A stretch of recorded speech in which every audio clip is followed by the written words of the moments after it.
बिस्मिल्लाहिर्रहमानिर्रहीम।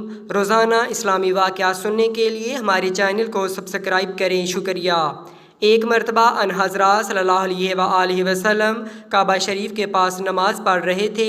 जब सजदा में गए तो अबू जहल ने मौके को गनीमत समझकर इरादा किया कि आप सल्लल्लाहु अलैहि वसल्लम का सर मुबारक कुचल डाले, मगर अगर दुश्मन कवि है तो निगहबान इससे ज़्यादा कवि है।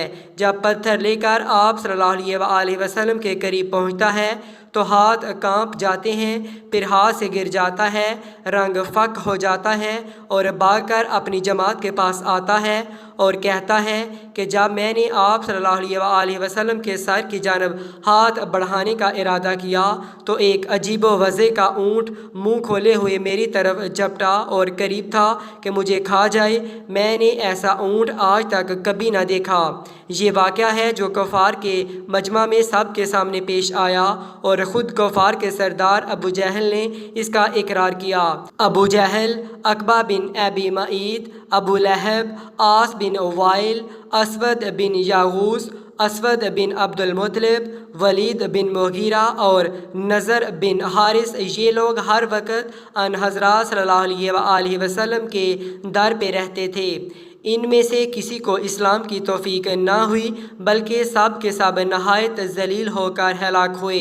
कुछ ग़ज़वा बदर में तलवार के गाँठ उतर गए और कुछ नहायत गिने और सख्त अमराज में गल सड़ कर मर गए।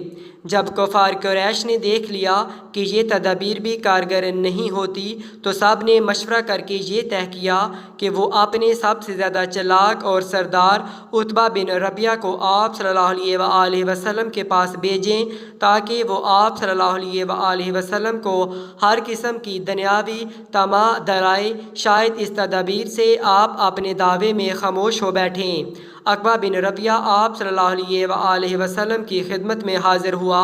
आप सल्लल्लाहु अलैहि वसल्लम मस्जिद में नमाज पढ़ रहे थे।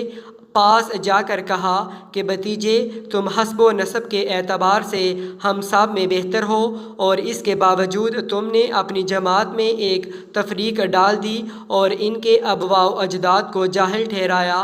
तुम आज अपने दिल की बात कह दो।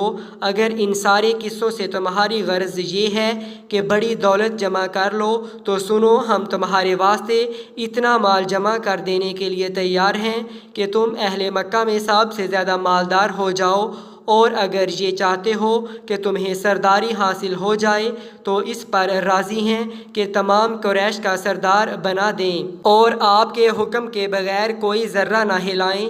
और अगर आपकी गरज बादशाहत है तो हम आपको अपना सब का बादशाह भी बना सकते हैं।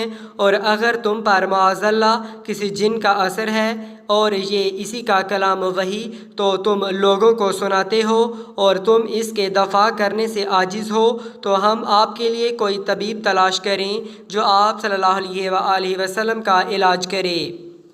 जब उतबा अपने कलाम से फारिग हुआ तो आप सल्लल्लाहु अलैहि वसल्लम ने इसकी दास्तान के जवाब में एक सूरत कुरान सुना दी, जिसको सुनकर उतबा हक्का बक्का रह गया और अपनी कौम में वापस आकर कहने लगा कि खुदा की कसम, आज मैंने ऐसा कलाम सुना है कि इससे पहले अपनी उम्र में कभी नहीं सुना था।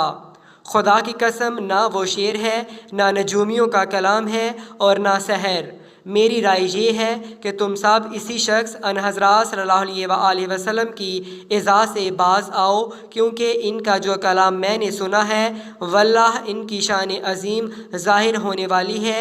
मैं तुम्हारा खैर ख्वाह हूँ, तुम मेरी बात मानो और ज़्यादा नहीं तो कुछ दिनों का इंतज़ार करो। अगर अरब में इन पर गालिब आ गए तो तुम मुफ्त में इस तकलीफ़ से निजात पाओगे, और अगर वो अरब पर गालिब आ गए तो इनकी इज़्ज़त हमारी ही इज़्ज़त है, क्योंकि वो हमारे ही कबीले से हैं। कुरैश अपने सबसे ज़्यादा होशियार सरदार की ये बात सुनकर हैरत में रह गए और ये कहकर जान छुड़ाई कि इस पर मोहम्मद सल्लल्लाहु अलैहि वसल्लम ने जादू कर दिया है। जब कुरैश का कोई हीला कारगर ना हुआ तो अब नबी करीम सल्लल्लाहु अलैहि वसल्लम के साथ आप सल्लल्लाहु अलैहि वसल्लम के सहाबा इकराम रज़ियल्लाहु ताला अजमाइन और मुतअल्लिकीनों اقربا کو بھی ستانا اور طرح طرح کی ایذائیں دینا شروع کیں۔ حضرت بلال وغیرہ صحابہ کو سخت ایذائیں دی گئیں۔ حضرت عمار بن یاسر کی والدہ ماجدہ اسی بنا پر نہایت دردناک طریقہ سے شہید کی گئیں، اور یہ سب سے پہلا واقعہ شہادت ہے جو اسلام میں پیش آیا۔